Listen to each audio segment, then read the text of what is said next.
Baik, shalom, selamat pagi. Sekali lagi katakan shalom. Mari kita beri sorak-sorai buat Tuhan kita. Nama kita yang ada pada saat pagi hari ini. Mari kita satukan hati kita untuk datang memuji dan menyembah Tuhan. Mari Bapak Ibu, arahkan hati kita. Kita berdoa menaikkan ucapan syukur atas semua kebaikan Tuhan. Terima kasih Bapak di surga. Engkau sungguh Allah terlalu baik bagi kami.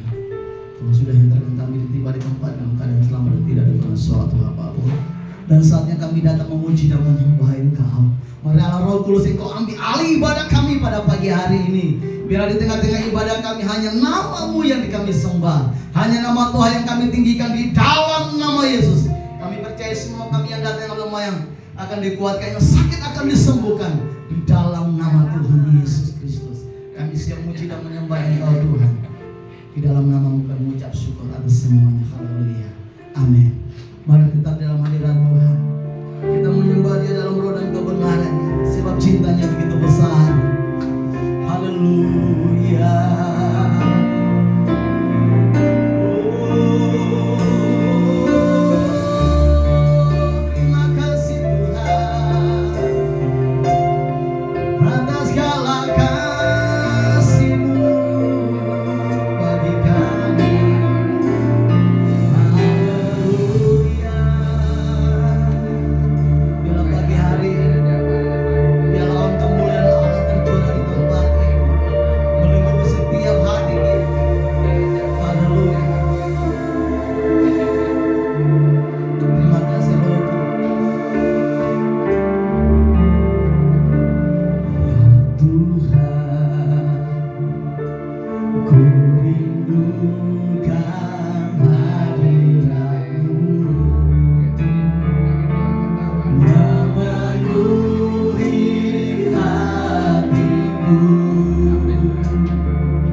Bapa di surga, segala kemuliaan keagungan kami persembahkan hanya kepadamu, karena semuanya adalah milikmu. Kami bersyukur dan berterima kasih pagi ini kembali kami selaku umat ketebusanmu bersama-sama berada dalam ruangan ini untuk beribadah, memuji dan memuliakan nama Tuhan. Karena itu Tuhan, biarlah Roh Kudus yang ada dalam hati kami menggerakkan kami untuk memuliakan-Mu, untuk bernyanyi, untuk bergembira, bersukacita, serta mengarahkan kami untuk mendengarkan firman-Mu pada hari ini. Urapan bagi setiap hamba-hamba-Mu yang akan melayani pada hari ini. Biarlah ibadah dan pelayanan hari ini mendatangkan kehormatan kemuliaan bagi Tuhan saja. Dan setiap kami diberkati. Semua lagu-lagu yang akan kami bawakan, biar Tuhan urapi sehingga menggerakkan kami hari ini untuk memuji-Mu. Juga firman-Mu Tuhan urapi. Dan biarlah hari ini kami diberkati, Tuhan dimuliakan. Ibadah kami pada pagi hari dari awal pertengahan hingga selesainya, biarlah jadi untuk kehormatan Bapa, Anak dan Roh Kudus. Dan kami buka ibadah ini hanya dalam nama Yesus Tuhan dan Juru Selamat kami. Haleluya. Sama-sama kita katakan amin. Amin. Mari kita beri tepuk tangan yang meriah buat Tuhan kita sekali lagi. Haleluya. Berikan selamat kita dengan saudara, katakan selamat hari Minggu. Selamat bersukacita karena Allah kita dahsyat. Haleluya. Hari ini Bapak Ibu adalah masih suasana pencurahan kuasa Roh Kudus. Tapi Bapak Ibu, hari ini semua kita akan mengalami pencurahan itu. Amin. Biarlah panas pagi tidak akan pernah sia-sia. Semua kita akan dilaut oleh Tuhan. Saudara siap memuji Tuhan ya? Anggur baru tercurah di tempat ini.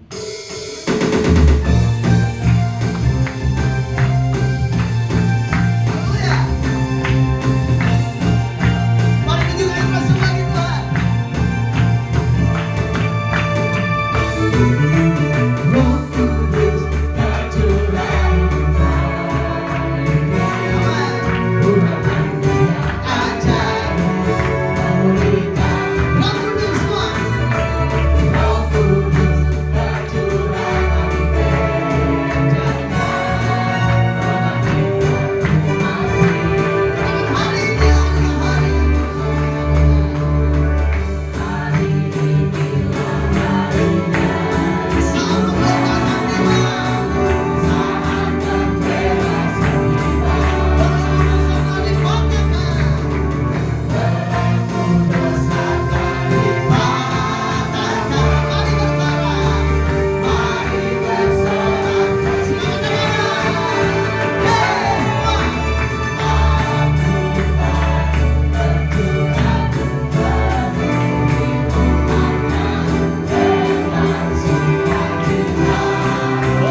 roh kita tetap menyala. Amin. Ada senyuman yang manis dan kenal kemuliaan Tuhan.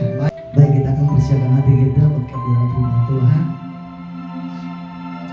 Dalam pagi hari ini ketika firman Tuhan ditaburkan tidak akan pernah kembali dengan sia-sia. Dan taburan firman Tuhan dia akan jatuh ke tanah yang subur, menguatkan, memberkati, memotivasi untuk kita bertumbuh dalam kasih Kristus.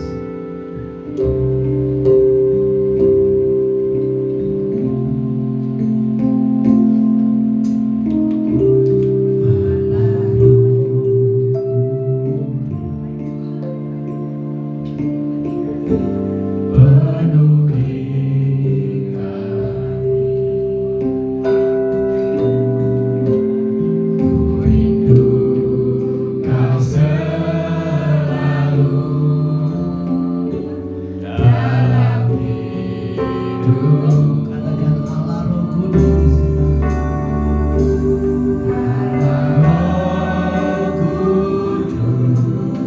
Ubah hatiku, ubah hatiku,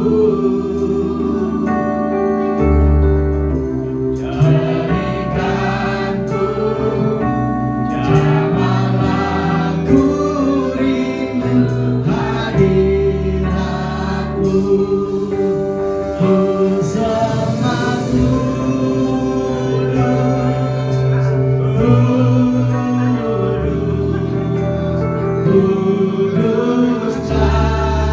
Tuhan, dan ku sanjung Kamu mulia, mulia bagimu Tuhan.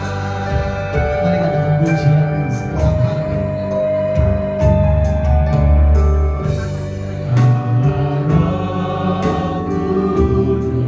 Untuk setiap hati kami pagi hari ini penuhi kami. Ku rindu Kau selalu dalam hidupku. Allah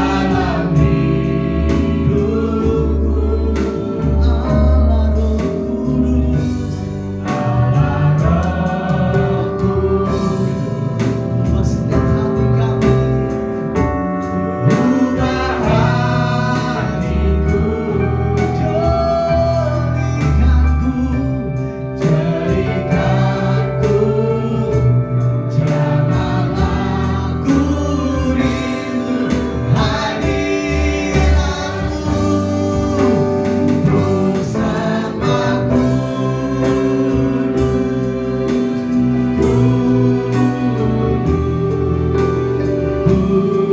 Kuduslah Tuhan, dan ku sanjung Kamu mulia, mulia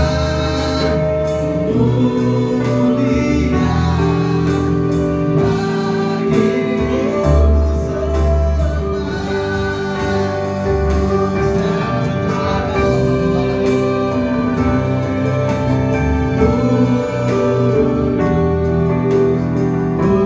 Kuduslah Tuhan, dan ku sanjung Kamu mulia, mulia bagimu Tuhan, bagimu Tuhan,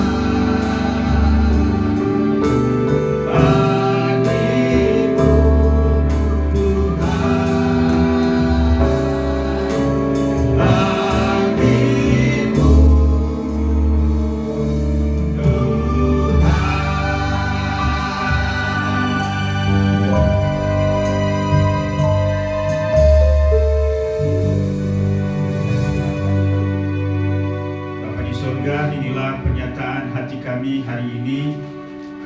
Kami memuliakan dan mengagungkan Engkau karena Engkau adalah Allah yang layak untuk dipuji dan disembah. Terima kasih Engkau memilih kami menjadi penyembah-Mu yang menyembah dan memuji Engkau dalam roh dan kebenaran. Melalui lagu-lagu ini juga kami dapat menyatakan kegembiraan dan sukacita kami kepadamu, karena Engkau memiliki kami dan kami memiliki Engkau. Penyertaan-Mu sempurna dalam hidup kami hari lepas hari. Dan lebih lagi kami bersuka cita karena kami adalah anak-anak Allah. Terima kasih Tuhan, terimalah semua ekspresi kami hari ini melalui lagu-lagu ini. Dan biarlah ini juga akan terus menyemangatkan kami ketika kami kembali dari tempat ini dalam menghadapi setiap pergumulan dalam hidup kami. Ini tiba saatnya kami akan belajar firman pada hari ini. Karena itu kami mohon Tuhan bicara kepada setiap kami. Nyatakan mau-Mu, nyatakan kerinduan-Mu, nyatakan isi hati-Mu kepada kami. Dan biarlah kami menerimanya, memahami, mengerti, serta kami melakukannya dalam hidup kami. Hamba-Mu yang Tuhan asingkan untuk menyampaikan firman pada hari ini, mari Tuhan sucikan, kuduskan, layakkan hamba-Mu dalam segala keterbatasan bahkan kebodohan. Biarlah Engkau sendiri melalui Roh-Mu dan firman-Mu hari ini menyatakan diri kepada kami, dan kami boleh pulang dengan sukacita pada hari ini. Bicara kepada kami karena kami siap untuk mendengar. Hanya dalam nama Yesus Tuhan dan Juru Selamat kami, firman yang hidup. Kami sudah berdoa kepada Bapa di surga. Haleluya. Amin. Silakan duduk. Bagi pelayan. Baik, puji Tuhan. Shalom. Selamat pagi Bapak Ibu dan Saudara yang dikasihi dalam Yesus Kristus. Mari saya ajak kita untuk membuka bagian firman Tuhan yang terambil dalam Perjanjian Lama dalam kitab Nabi-Nabi kecil, yaitu Hosea pasal 4. Kita baca ayat 6. Karena ayat ini hanya satu ayat, kita akan baca bersama-sama. Hosea pasal 4 ayat 6. Ya, ada di screen depan. Mari kita baca bersama-sama dengan suara yang terbaik. Demikianlah bunyi firman Tuhan. 1, 2, 3. Umatku binasa karena tidak mengenal Allah. Karena engkaulah yang menolak pengenalan itu, maka aku menolak engkau menjadi imamku. Dan karena engkau melupakan pengajaran tentang Allahmu, maka aku juga melupakan anak-anakmu. Saya ulangi pada kalimat, umatku binasa karena tidak mengenal Allah. Tema kita pada hari ini adalah mengenal Allah yang benar, Allah yang esa.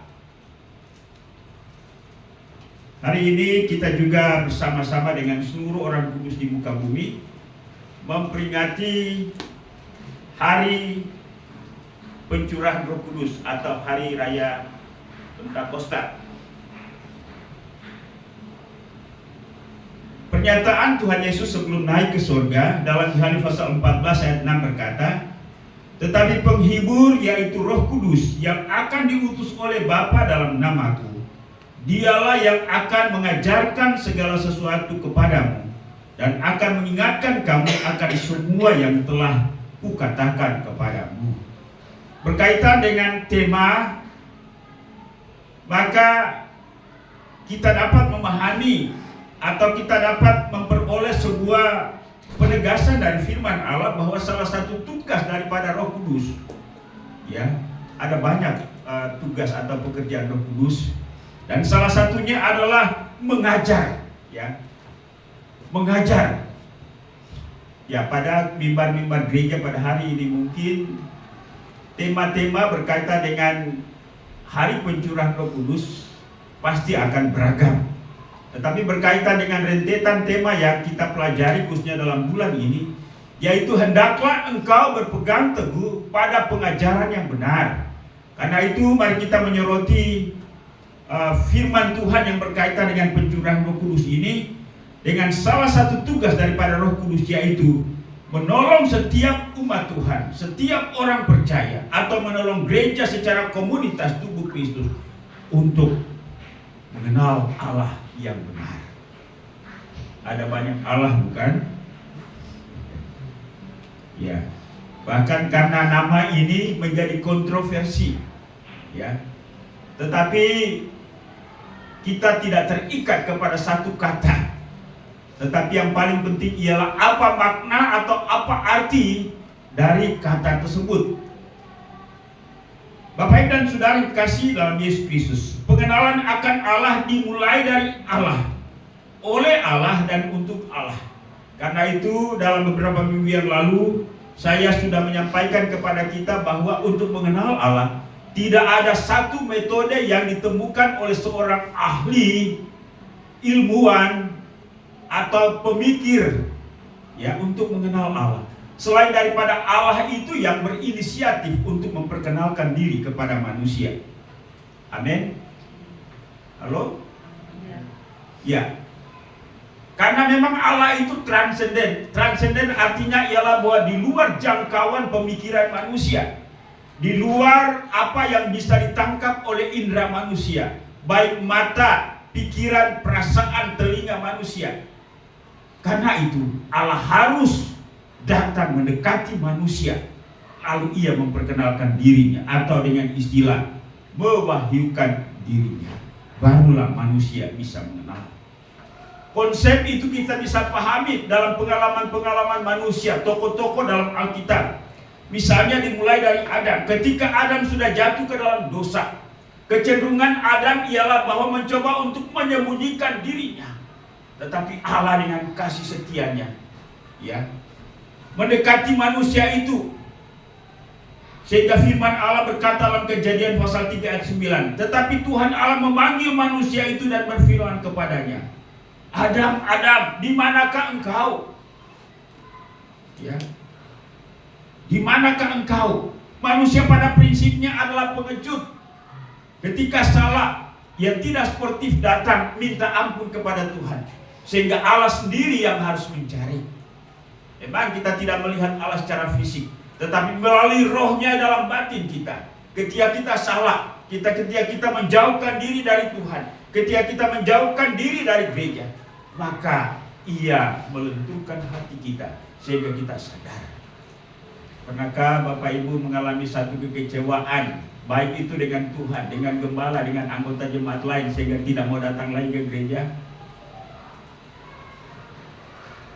Tetapi ketika Allah menyadarkan kita, maka hati kita kembali lentur, dan semua kepahitan, kekecewaan, kemarahan itu diangkat.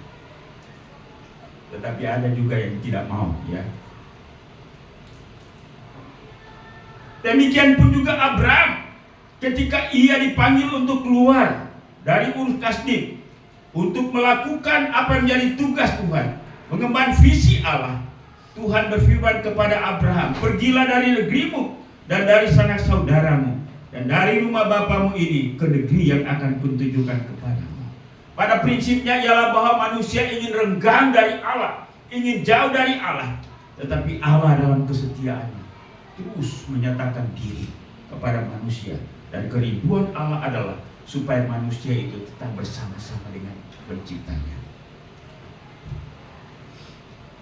Demikian pun juga ketika Tuhan memanggil Musa, ya, untuk menjadi pemimpin bangsa Israel, mengeluarkan bangsa Israel dari tanah Mesir.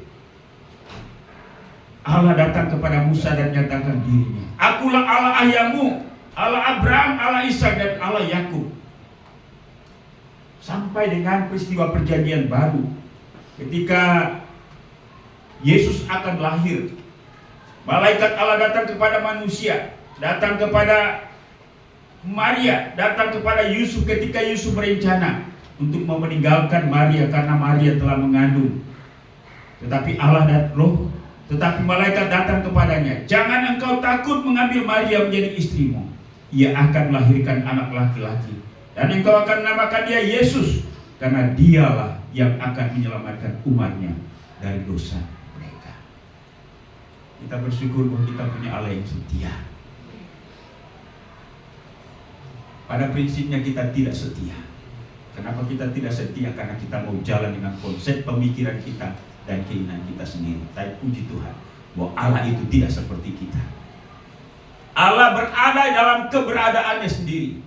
Ia tetap setia walaupun kita tidak setia.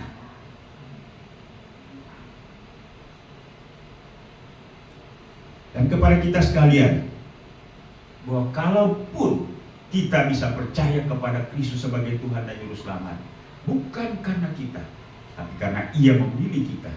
Dan ketika firman Allah disampaikan, walaupun memang dengan berbagai latar belakang, ada yang hari ini lahir dalam keluarga Kristen, ada juga yang mungkin menikah dengan orang Kristen, ada juga yang mungkin ya bergaul dengan orang Kristen lalu percaya kepada Kristus, semuanya itu merupakan jalan yang beragam. Tapi pada prinsipnya ialah bahwa kalau kita percaya kepada Yesus sebagai Tuhan dan Juru Selamat, semuanya karena inisiatif Allah melalui Roh-Nya. Karena itu Rasul Paulus berkata dalam 1 Korintus 12 ayat 3, karena itu aku meyakinkan kamu bahwa tidak ada seorang pun yang berkata-kata oleh Roh Allah dapat berkata, terkutuklah Yesus. Dan tidak ada seorang pun yang dapat mengaku Yesus adalah Tuhan selain Roh Allah. Kalau kita percaya bahwa Yesus adalah Tuhan, itu karena Roh Allah. Makanya para debater atau para apologetik ya yang ada di YouTube itu, mereka berpikir bahwa seseorang percaya Yesus sebagai Tuhan dan Juru Selamat karena ada sesuatu yang masuk di akal dan pikiran mereka. Ya, memang Tuhan izinkan untuk sesuatu kita pahami, kita mengerti tentang dirinya, tentang pekerjaannya, tentang firman-Nya, lalu kita percaya. Tetapi tidak semua hal kita bisa memahami dan mengerti rencana Allah. Bapak Ibu dan Saudara yang dikasihi dalam Yesus Kristus, bagaimana kita dapat mengenal Tuhan Allah yang esa itu? Ya, kita akan tetap merujuk kepada prinsip-prinsip Alkitab. Ya, walaupun memang ada orang yang mengenal Allah ya mungkin karena melalui mimpi. Pak Agus pernah bermimpi satu kali ada tidur, lalu kemudian ada suara yang memanggil Pak Agus, Pak Agus. Tiba-tiba Pak Agus melihat ada cahaya yang luar biasa. Belum. Pak Agus mau? Mau. Tapi perlu enggak? Enggak perlu. Ya, itu bisa benar, bisa salah ya. Tapi ini tidak akan pernah salah. Ya. Karena itu sekali lagi, ukurannya adalah ini, ya. Jadi ya memang tidak salah kalau kita memperoleh sebuah mimpi atau pengalaman spiritual yang luar biasa seperti itu. Tapi ya Allah menyatakan secara sederhana melalui Alkitab tertulis ya. Jadi kan dulu pernah ada sebuah gambar, itu baru gambar di tembok saja di keramat sana itu, orang melihat katanya seperti wajah Yesus, itu sudah menghebohkan ya. Ya, padahal tidak tahu juga kemunculan itu apakah ada tukang, apa karena fenomena alam ya, wallahu alam. Tapi itu sudah mengganggu orang. Bagaimana orang tiap hari datang ke sana tiap pagi, sampai pendeta Gilbert Lumodong suruh orang pulang, gak usah datang lagi kan. Rupanya orang rindu dengan pengalaman yang seperti itu. Tapi Bapak Ibu perlu gak pengalaman seperti itu? Ya, Yesus berkata kepada Thomas, berbahagialah yang tidak melihat tetapi percaya. Percaya apa? Percaya kepada Alkitab. Bapak Ibu dan Saudara, bagaimana kita dapat mengenal Tuhan Allah? Yang pertama, melalui pernyataan Alkitab tentang namanya. Ya, ketika Tuhan menyatakan dirinya kepada Musa, ia berkata, "Aku adalah Aku." Ya, satu kali ketika Musa sementara menggembalakan ternak mertuanya Jitro di sebuah daerah pegunungan, tiba-tiba dia melihat belukar itu menyala, bikin terbakar. Dan pada akhirnya ia mendatangi belukar tersebut. Tapi Tuhan katakan, lepaskanlah kasutmu, sebab tempat yang kau pijat itu kudus. Lalu kemudian Tuhan berbicara kepadanya supaya Musa segera kembali ke kota Mesir untuk mengeluarkan bangsa Israel. Musa tidak mau. Dia bilang, Tuhan, kenapa aku yang kau suruh? Lebih baik suruh kakak saya Harun, dia lebih pintar ngomong ya. Tapi Tuhan katakan, dah, siapa yang bikin lidah manusia? Ya, ya memang kadang-kadang ketika Tuhan menyuruh kita berbagai argumentasi, jurus-jurus tidak mau kita keluarkan ya. Dan pada akhirnya Musa juga kesulitan. Kalau saya sudah mengajak bangsa Israel untuk keluar dari tanah Mesir, lalu kemudian mereka bertanya, siapakah namamu? Apakah Tuhan menjawab dengan sebuah nama? Tuhan tidak menjawab dengan sebuah nama.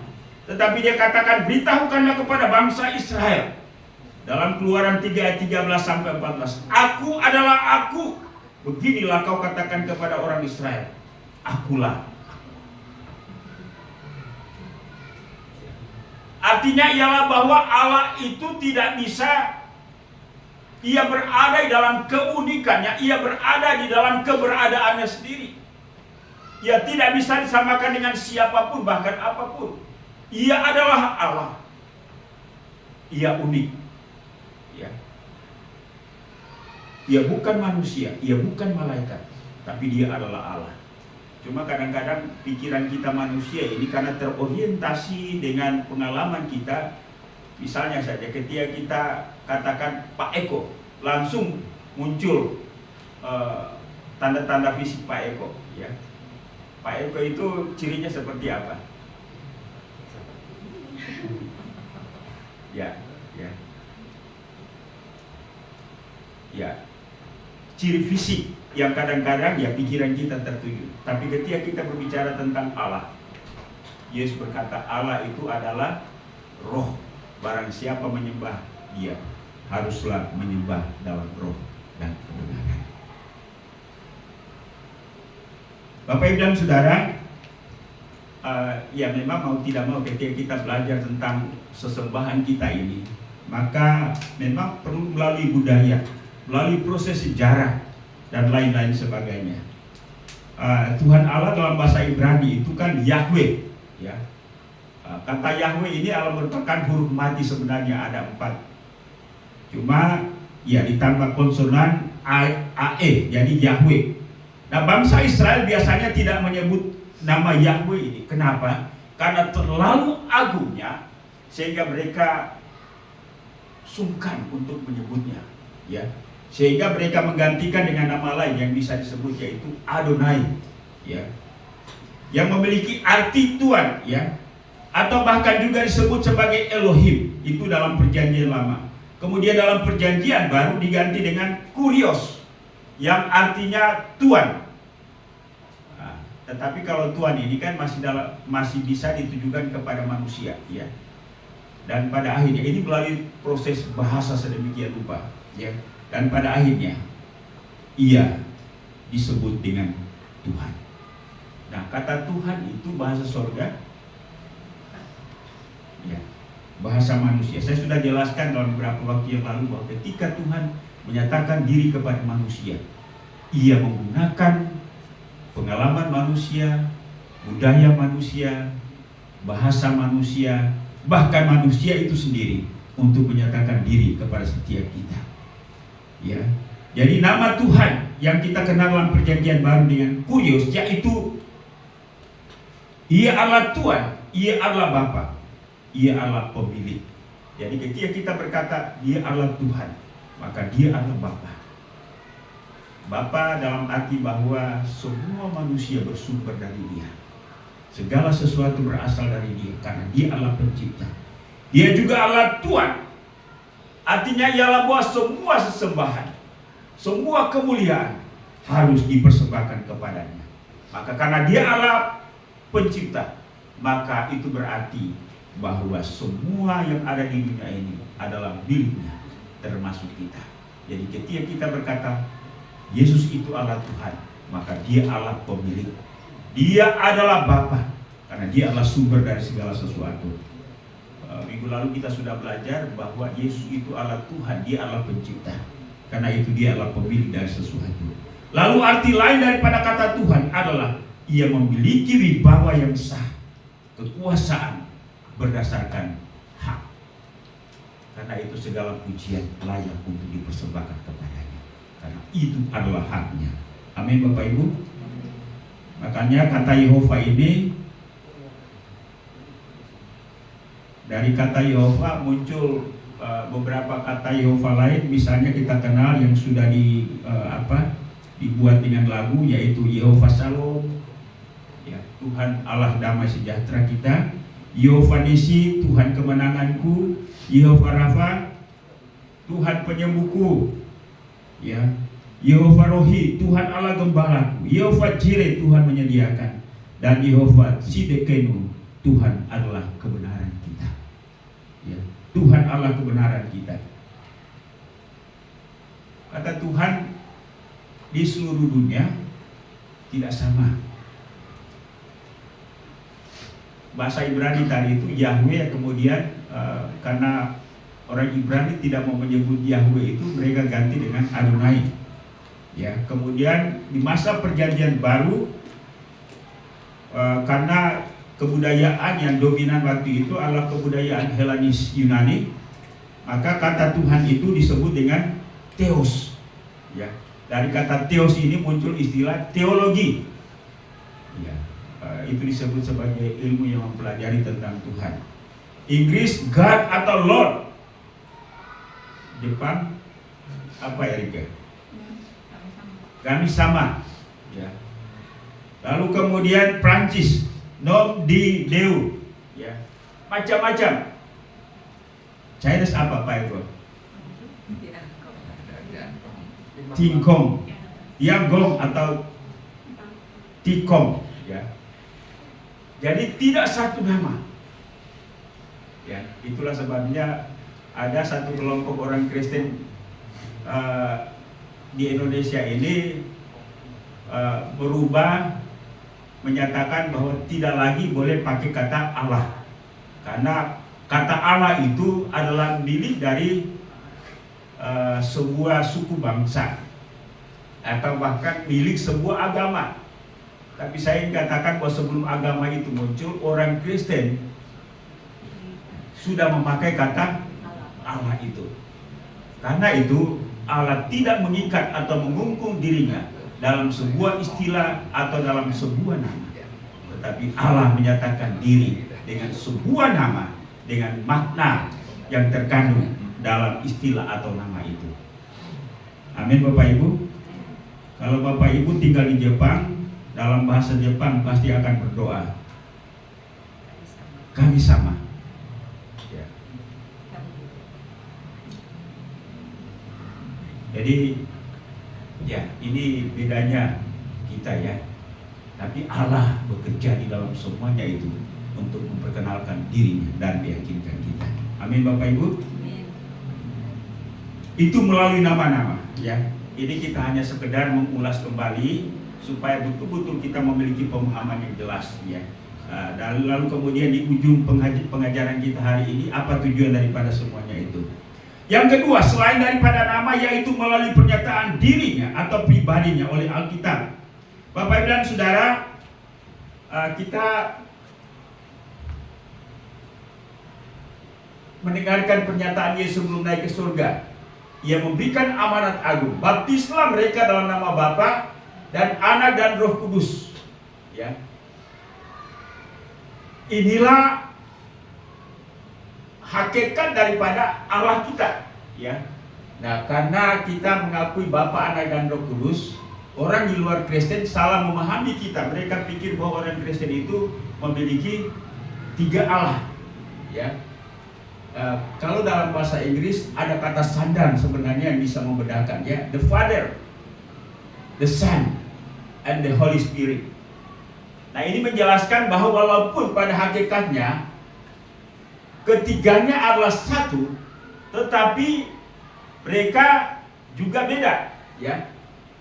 Lalu kemudian ada dalam Matius 3:16-17 kita melihat sebuah pengalaman di mana pada saat itu ketiga pribadi Allah ini turut terlibat dalam sebuah peristiwa di mana Yesus dibaptis, ya.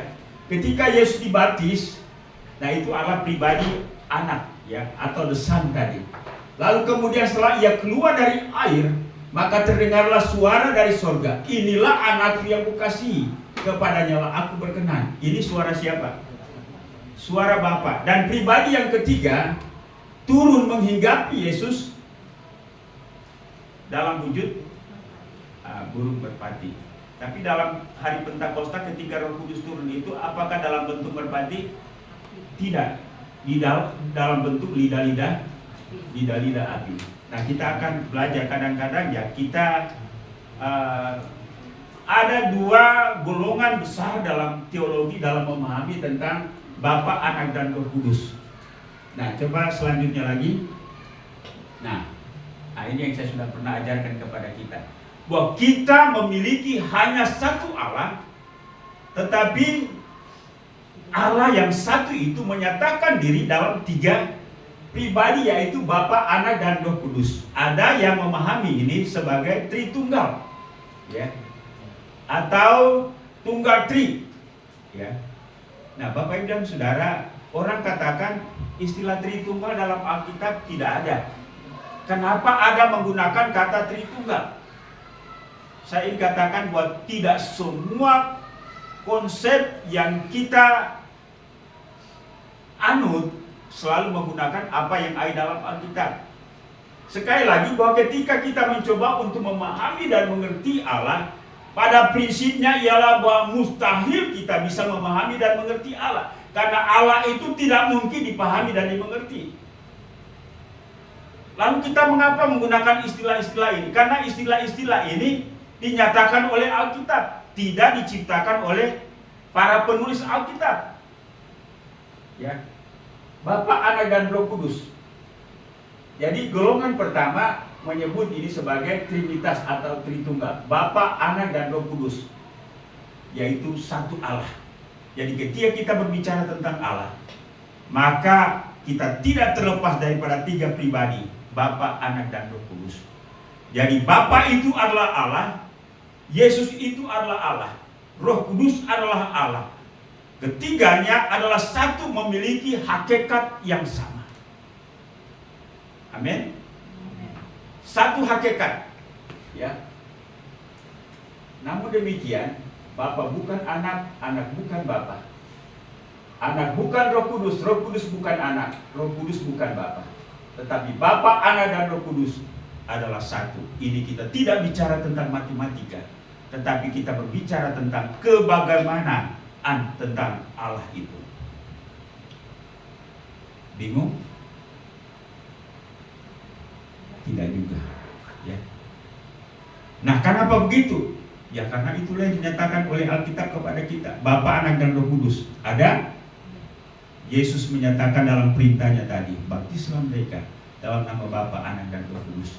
Dan ketika peristiwa pembaptisan Yesus, ketiganya hadir.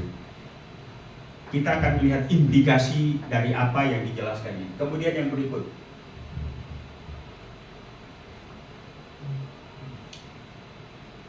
ada yang disebut dengan doktrin Onenes Pentekostalis, ya.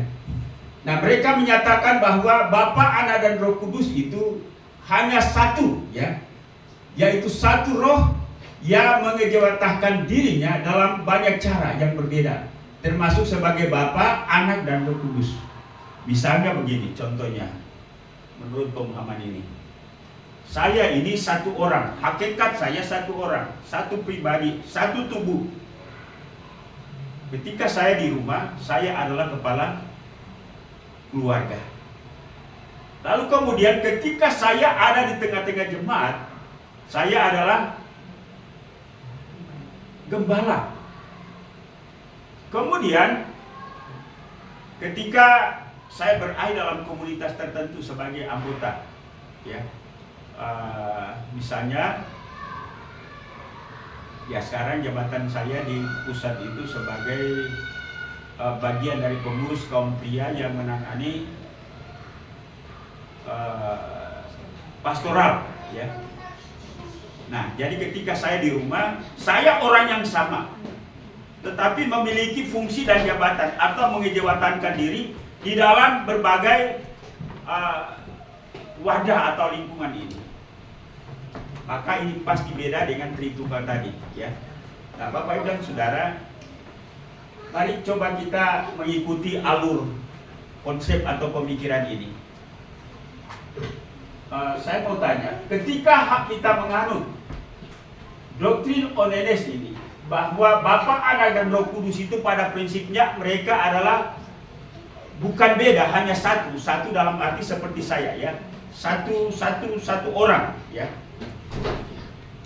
Maka ketika pada peristiwa di atas kayu salib, ketika Yesus mati di atas kayu salib, dia berdoa kepada Bapa di surga, ya. Dan biasanya hal yang seperti ini dipakai penyerang Kristen untuk menyerang iman Kristen. Kalau misalnya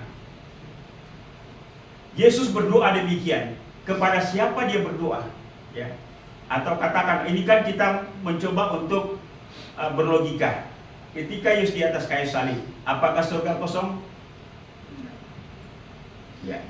Tapi kalau kita menggunakan logika, kita menggunakan apa yang dipahami oleh Onenes ini, maka surga itu pasti kosong. Tapi kalau kita menganut Tritunggal tadi, yang mati adalah the Son, bukan the Father. Bapa adalah Bapa, Bapa tetap berada di surga. Amin. Nah, jadi inilah perbedaan kita. Memang ketika kita berteologi, kita tidak dipaksa untuk menganut teologi apapun, karena yang namanya teologi masih berada pada wilayah diskusi ataupun ya kalau lebih tajam itu perdebatan. Ya. Ya. Secara garis komando, Gereja Kembang Injil menganut Trinitas, ya, bahwa walaupun ketiganya adalah satu, tetapi Bapa bukan anak, anak bukan Bapa, Roh Kudus bukan anak. Jadi ketika Yesus berdoa, ya Bapa, ampunilah mereka, dia berdoa kepada Bapa di surga. Dan yang mati di atas kayu salib bukan Bapa, bukan Roh Kudus, tetapi anak. Bagaimana sampai di sini kita bisa paham? Ya. Tapi kalau kita menganut doktrin Onenes Pantekostal, ya seperti itu logikanya. Memang pada akhirnya kebenarannya ada pada Tuhan. Ya. Amin Bapak Ibu. Ya. Saya berharap bahwa sampai di sini supaya kita punya pendirian teologis. Baik Pak Agus. Ya, kita punya pendirian teologis. Dan ketika kita disuruh untuk menjelaskan tentang Tritunggal, Trinitas tadi, itulah penjelasannya. Ya, baik, kita lanjut. Bapa, Anak, dan Roh Kudus, ya. Kita mengenal hakikat pribadinya, dirinya. Ia menyatakan diri. Karena memang kata Allah Esa, ada dua yang digunakan kata Esa itu. Yang pertama adalah ECHAD, itu Esa jamak. Lalu kemudian Esa yang kedua Esa tunggal, YACHAD, Yaset, ya, Yaset. Jadi yang digunakan bukan kata tunggal tetapi Esa jamak. Mungkin contohnya ada sebuah buah salak. Buah salak itu satu buah salak, di dalamnya ada 3 biji. Tapi ada buah-buahan juga satu, ya memang satu, ya tidak seperti salak tadi. Nah kata tunggal, kata esa itulah yang digunakan pada Allah seperti buah salak, tunggal tetapi jamak. Saya berharap ini jelas ya. Jadi hanya satu Allah, yaitu satu Roh. Satu Allah yang menyatakan diri dalam 3 pribadi, Bapa, Anak, dan Roh Kudus. Jadi memang untuk golongan Injili dengan karismatik agak beda juga doanya ya. Implikasi daripada teologi Onenes ini, ketika biasanya ada pendeta yang berdoa, kami berdoa di dalam nama Bapa, Anak, dan Roh Kudus. Lalu kemudian itu, yaitu di dalam nama Tuhan Yesus Kristus. Ini penganut doktrin Onenes Pentakosta, ya. Ya memang kita tidak menyalahkan, tetapi ketika kita mengikuti alur logika tentang hakikat kealahan itu, ya. Jadi yang nanti pada saatnya kita berada di hadapan Tuhan, yang menjadi kerinduan kita untuk berjumpa muka dengan muka, barulah kita betul-betul memahami. Rupanya beginilah Allah yang mengasihi saya. Hari ini lebih dominan kita membangun persekutuan dengan Allah melalui iman kita. Walaupun ia mengizinkan sesuatu untuk masuk dalam logika, tetapi segala sesuatu tentang dirinya yang berkaitan dengan logika kita bukanlah tidak benar, tapi karena logika kita tidak sanggup untuk memahaminya. Yang ketiga, melalui penyataan sifat-sifatnya. Kita mengenal Allah Maha Kuasa, Allah Maha Adil, Allah Maha Suci, dan Allah Maha Baik. Ya. Jadi ini kita tidak mencoba untuk membayangkan Allah itu secara fisik, tetapi membayangkannya melalui tindakan-tindakannya, pemeliharaannya, kasihnya, dan jadi kasih ini sifat ini tidak bertabrakan antara satu dengan yang lain. Maha Kuasa, Maha Adil, Maha Kasih. Ya, Ia mengasihi kita sehingga Ia rela mengorbankan anaknya di atas kayu salib. Juga karena Ia baik sehingga Ia mengorbankan anaknya. Jadi sifat-sifat ini bagaikan mata rantai yang punya kesinambungan satu dengan yang lain, sehingga kita dapat mengenal Dia, Allah kita yang luar biasa.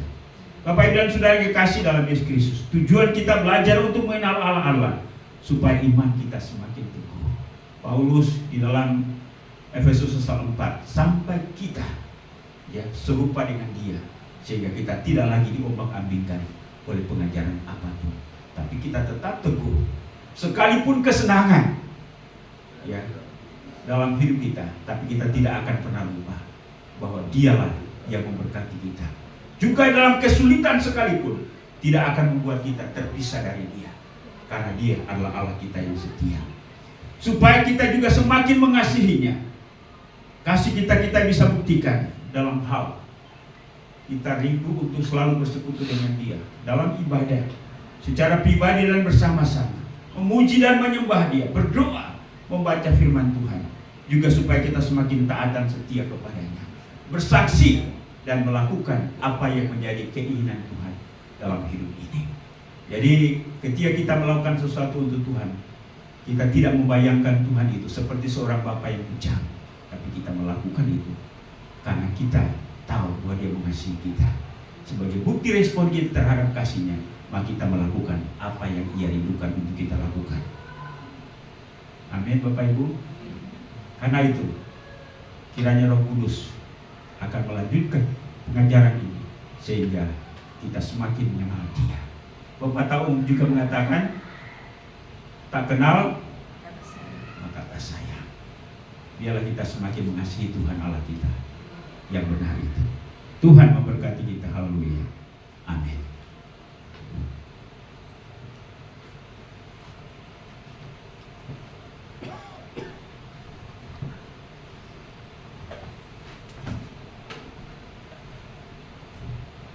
Baik, saya ajak kita semua untuk bangkit berdiri.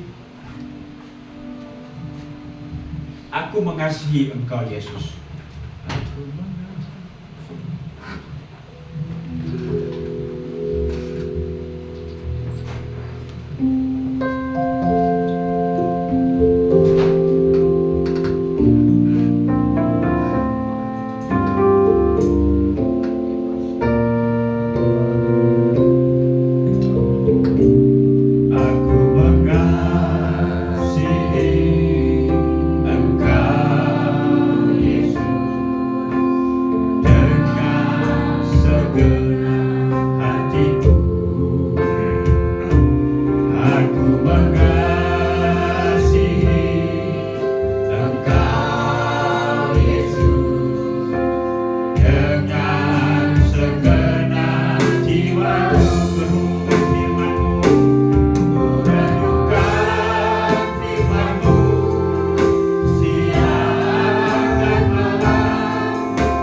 bersyukur dan berterima kasih hari ini kami dapat belajar lagi untuk mengenal Engkau, Allah kami yang esa, Allah yang mengasihi kami, Allah yang telah mengutus anaknya Yesus Kristus untuk menebus kami dari dosa-dosa kami, menyelamatkan kami, mengangkat kami sebagai anak-anak Allah.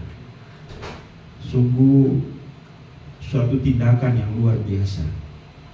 Padahal sebenarnya kami layak untuk dihukum, tapi hukuman itu Engkau ambil alih agar kami diselamatkan. Ajar kami untuk selalu rindu untuk mengenal-Mu lebih lagi. Karena itu Tuhan, Roh Kudus Engkau bicara kepada kami. Hari ini kami memperingati hari pencurahan Roh Kudus. Salah satu pekerjaan atau tugas Roh Kudus di antara gereja adalah untuk mengajar kami tentang apa yang telah diajarkan oleh Kristus kepada kami. Sehingga dengan demikian kami semakin mengenal Tuhan. Berkati seluruh jemaat yang hadir pada hari ini. Dan biarlah dengan firman Tuhan hari ini kami semakin paham dan mengerti tentang Allah yang telah menyelamatkan kami. Terpujilah nama Bapa, dalam nama Yesus Tuhan dan Juru Selamat kami firman yang hidup. Kami sudah berdoa, haleluya. Amin. Silakan duduk, Tuhan memberkati. Puji Tuhan, kita sudah diberkati oleh kebenaran firman Tuhan saat pagi hari ini. Dan saatnya kita akan memberikan persembahan pada Tuhan. Dan sebelum kita memberikan persembahan dengan kebenaran firman Tuhan, di Lukas 3 ayat 38 berkata begini, berilah dan kamu akan diberi, suatu takara yang baik yang didapatkan, yang digoncang dan tumpah keluar akan dicurahkan ke dalam persembahanmu, sebab ukuran yang kamu pakai untuk mengukur akan diukurkan kepadamu. Baik, kita akan berdoa. Nanti yang saya bertugas sama dengan persembahan maju ke depan. Segala pujian syukur hanyalah bagi-Mu Tuhan. Sungguh baik sudah memberkati kami, membuka wawasan kami untuk mengerti tentang pekerjaan Roh Kudus, agar kami semakin hari semakin mengenal siapa Allah yang kami sembah, siapa Allah yang kami puji. Nyatakan itu bagi kami dan ajarkan kita terus memahami dan mengerti rencana Tuhan. Berarti hamba-Mu dan pakai dengan cara-Mu yang ajaib, sehingga Tuhan terus memperlengkapi hamba dengan tanda-tanda hebat dan mujizat. Banyak jiwa diselamatkan untuk kemuliaan bagi nama-Mu. Dan saatnya kami akan memberikan yang terbaik. Segera kami yang bertuhan, Kau berkati kami dengan berkat dan berkelimpahan. Dan apapun yang kami kerjakan dengan tangan kami, dibuat Tuhan semuanya berhasil. Terima kasih Bapa, kami masih memberi dengan ucapan syukur dalam nama Yesus. Haleluya. Amin. Yang bertugas ke depan, sambil kita menaikkan pujian kasih Allah kami persembahkan.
Juru Selamat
kasih untuk hari ini, karena kami dapat berkumpul bersama-sama untuk beribadah, memuji dan memuliakan nama Tuhan, menyembah-Mu, mendengarkan firman-Mu. Berikan persembahan kami dalam bentuk keuangan, juga waktu, bahkan hati, pikiran, konsentrasi kami tertuju pada kegiatan yang kami lakukan hari ini. Biarlah nama Tuhan dimuliakan. Kami percaya Tuhan bertakhta di atas puji-pujian kami, dan semua yang kami lakukan berkenan kepada Tuhan. Terima kasih untuk semua hamba-hamba yang Tuhan sudah pakai dalam pelayanan hari ini, baik hamba-Mu yang menyampaikan firman-Mu, demikian pun juga worship leader, singer, pemain alat musik, kolektan multimedia, penyambut jemaat, bahkan yang bersaksi. Kiranya Tuhan tolong kami supaya kami tetap setia melayani Tuhan, karena kami tahu bahwa semua yang kami lakukan tidak akan pernah sia-sia. Tuhan mencatat semua itu dan Tuhan memperhitungkannya. Terima kasih juga untuk semua jemaat-Mu yang telah menghargai waktu dan kami boleh ada di sini hari ini. Kami percaya Tuhan memberkati kami secara khusus. Berdoa untuk pertumbuhan iman rohani daripada seluruh jemaat Marturia. Biarlah Tuhan tolong kami sehingga kami semakin kenal Tuhan, semakin kami mengasihi Tuhan, semakin kami melakukan firman-Mu, semakin kami giat melayani, semakin kami berdisiplin dalam segala hal, dan biarlah kami menunjukkan tanda-tanda kedewasaan rohani. Kami berdoa, biarlah dengan momentum pencurahan Roh Kudus ini, kami semakin semangat, antusias, bersukacita di dalam melakukan hal apapun juga. Terima kasih Tuhan. Kami juga berdoa untuk kehidupan rumah tangga jemaat-Mu. Tuhan memberkati hubungan suami istri, anak orang tua, adik kakak di tengah-tengah perbedaan kami. Biarlah Tuhan satukan kami, dan biarlah kami dapat menikmati hubungan itu sebagai anugerah Allah bagi setiap kami. Demikian pun kita berdoa untuk jemaat Tuhan di dalam pergumulan dengan kondisi kesehatan. Kami berdoa biarlah Tuhan Engkau tolong supaya jemaat Tuhan sehat oleh karena kasih setia Tuhan. Kami terus berdoa untuk hamba-Mu Ibu Asyu, hamba-Mu Pak Agus, hamba-Mu Ibu Lia, hamba-Mu Ibu Marta, juga Ibu Liliana, juga Bapak Ibu yang lain yang mengalami gangguan pada tubuh mereka. Tuhan ulurkan tangan-Mu dengan kuasa, jamah mereka, karena kami percaya asal Tuhan menjamah pasti mereka sembuh. Demikian pun juga berdoa untuk usaha dan pekerjaan jemaat Tuhan. Memberkati apa yang mereka kerjakan, menghasilkan ekonomi dan keuangan untuk mencukupi segala kebutuhan hidup mereka. Bagi mereka yang sementara mencari pekerjaan yang lebih baik, hari Tuhan Engkau tolong sehingga mereka boleh bertemu dengan pekerjaan yang merupakan pemberian Tuhan, dan olehnya mereka diberkati secara finansial. Yang berdoa juga Tuhan, mengucap syukur bersama anak kami Jen, di mana Tuhan sudah tolong sehingga pada hari Rabu kemarin ia boleh wisuda.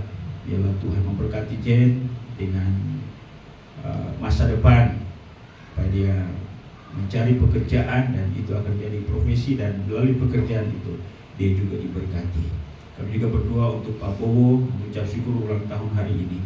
Tuhan, Engkau mengasihi dia, biarlah Tuhan bekerja dan Tuhan memberkati dia dengan umur panjang, kesehatan. Tuhan tolong dia juga untuk bisa bersama-sama dengan keluarga, istri dan anak-anak, sehingga mereka boleh menikmati anugerah Tuhan dalam hidup ini. Demikian pun juga kami mau berdoa Tuhan untuk jemaat Tuhan yang tidak bersama dengan kami karena mereka berada di tempat yang lain. Kami berdoa untuk para Diman yang ada di Jawa, Pak Kodi yang ada di Bogor. Demikian pun juga Tuhan Ibu Vivi yang ada di Amerika, juga untuk Alvin, demikian pun juga dengan Ine, dengan Tirta, Claudia di Amerika. Tuhan Engkau memberkati mereka. Demikian pun juga Tuhan dengan Bapak Ibu yang lain di tempat yang lain. Tuhan Engkau memberkati mereka, dan biarlah di masa-masa mendatang kami boleh bertemu dan bersama-sama kami boleh beribadah seperti ini. Bapa di surga, kami juga berdoa untuk jemaat Tuhan dalam segala pergumulan hidup mereka. Kiranya Tuhan tolong apapun yang mereka hadapi ketika mereka berseru kepadamu. Tuhan Engkau ulurkan tangan-Mu untuk memberi solusi pada setiap pergumulan yang mereka hadapi. Anak-anak kami yang bersekolah, kami hikmat akal budi, supaya mereka cerdas, pintar, berhasil, dan mereka boleh menyelesaikan pendidikan tepat pada waktunya. Kami juga berdoa untuk masa depan daripada gereja ini.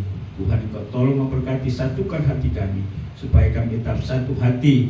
Kami bersaling mendukung dalam kegiatan-kegiatan ibadah. kami boleh setia sehingga kami dapat membangun jemaat di tempat ini. Dan berdoa juga untuk dana-dana yang kami butuhkan, khususnya untuk tempat ibadah. Jemaatmu sudah memberikan janji iman. Ya Tuhan memberkati sehingga setiap jemaat dapat menepati janjinya dan akan ada tersedia untuk tempat ibadah kami. Bapa di surga, kami juga berdoa untuk gereja kemajuan Indonesia, baik pada tingkat pusat, wilayah, daerah, sampai pada gereja-gereja lokal. Tuhan, Engkau berkati badan pengurus pusat, badan pengurus wilayah, badan pengurus daerah, gembala dan BPJ yang melalui gereja ini. Tuhan boleh disebarluaskan di mana-mana sehingga banyak jiwa dapat percaya kepada Yesus sebagai Tuhan dan Juru Selamat. Kami juga berdoa untuk penginjilan baik dalam negeri, luar negeri. Tuhan, Engkau memberkati. Demikian pun juga kerjasama di antara pimpinan-pimpinan gereja adalah sehati untuk dapat menjangkau jiwa-jiwa yang ada di negeri ini sehingga banyak jiwa dapat diselamatkan. Dan juga berdoa untuk keamanan bangsa ini. Tuhan, Engkau berkati bahkan keamanan secara global. Kami doakan supaya dunia ini aman dan biarlah apa yang menjadi rencana Tuhan atas dunia ini boleh terwujud. Tuhan, bangkitkan hamba-hamba-Mu, gereja-gereja-Mu untuk dapat menopang kesejahteraan dunia ini. Karena kesejahteraan dunia, kesejahteraan bangsa, kesejahteraan kota di mana kami berada juga menjadi kesejahteraan kami. Terima kasih juga untuk bangsa ini, pemerintah bangsa dan negara kami, presiden yang saat ini masih sementara menjabat. Tuhan, Engkau tolong bersama dengan wakil, para menteri, demikian juga semua lembaga tinggi negara, TNI, Polri. Demikian pun juga beberapa bulan ke depan ada pergantian terpilihnya presiden yang merupakan hasil pemilu. Tuhan, Engkau berkati dan biarlah proses pergantian itu dapat berjalan dengan mulus dan nama Tuhan dipuji dan dipermuliakan. Terima kasih juga untuk berkat-berkat cara keuangan, dan hari ini jemaat Tuhan sudah memberi persembahan mereka sebagai tanda kasih, sebagai tanda ucapan syukur, sebagai tanggung jawab untuk dapat mendukung pelayanan dalam jemaat di tempat ini. Tuhan, Engkau berkati, kembalikan berkat-Mu berlipat kali ganda. Tuhan, berkati segala usaha dan pekerjaan. Biarlah keuangan ini juga dapat menunjang pelayanan pekerjaan Tuhan di tempat ini, bahkan di mana saja dana ini dialokasikan. Terpujilah nama-Mu ya Tuhan. Inilah doa kami sadar sungguh bahwa doa kami jauh dari sempurna. Karena itu biarlah Kristus menyempurnakan doa kami, karena kami bahwa semuanya ini hanya dalam satu nama yang maha kuasa, yaitu Yesus Tuhan dan Juru Selamat kami. Haleluya. Bapa, terima kasih.